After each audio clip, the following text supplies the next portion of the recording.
Lisa, bonjour. Bonjour. Vous êtes hydrologue et donc on a un peu besoin de votre analyse aujourd'hui. 85 départements en sécheresse, vous avez déjà vu ça?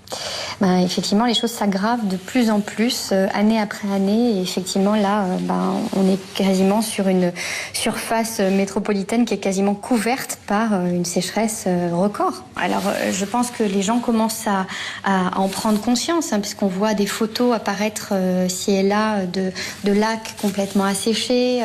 Des réserves d'eau où il n'y a plus rien. C'est ça. Et donc, on voit bien que là, on est face à un problème majeur qui touche la société dans son ensemble, autant les particuliers, les entreprises qui ont besoin, qui sont dépendantes de l'eau pour leur activité.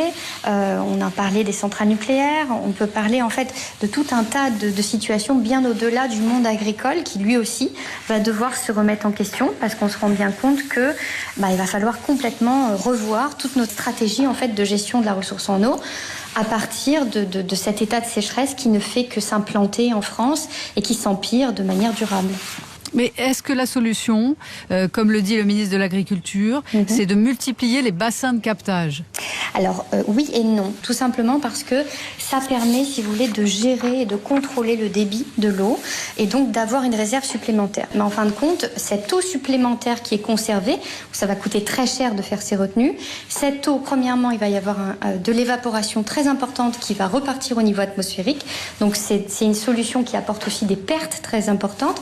Et en parallèle de ça, vous avez une situation où les gens ont encore l'impression qu'ils ont cette eau à pouvoir utiliser et donc du coup on recule pour mieux sauter. Oui, donc il y a un problème aussi de responsabilité individuelle. Quel message vous avez envie de faire passer, j'ai envie de dire, à chacun d'entre nous aujourd'hui? Alors, effectivement, plusieurs messages. Premièrement, comment on va pouvoir optimiser cette gestion de la ressource en eau? On va déjà essayer de comprendre ce qui s'est passé cette année, l'année dernière, les zones sensibles à cette sécheresse. Donc il va falloir analyser tous nos usages, les repenser. Nous, à l'échelle individuelle, on peut faire énormément de choses. Mais par exemple Par exemple, on peut mettre des mousseurs d'eau sur nos robinets, sur les pommeaux de douche. On peut travailler sur les toilettes aussi. On peut prendre des récupérateurs d'eau. On voit bien que toutes ces solutions à l'échelle individuelle vont avoir un impact collectif à l'échelle de la société, puisqu'on va éviter des soutirages de la nappe supplémentaires au niveau de la collectivité. Il va falloir aussi revoir autre chose. On en parle peu aujourd'hui, mais on va en parler dans les prochains mois. C'est qu'on a un vrai problème avec les sécheresses de retrait-gonflement d'argile. Donc, en fait, on a des dégâts majeurs sur le bâti. Il va aussi falloir revoir nos modes de construction pour mieux préparer ce bâti à gérer les futures sécheresses.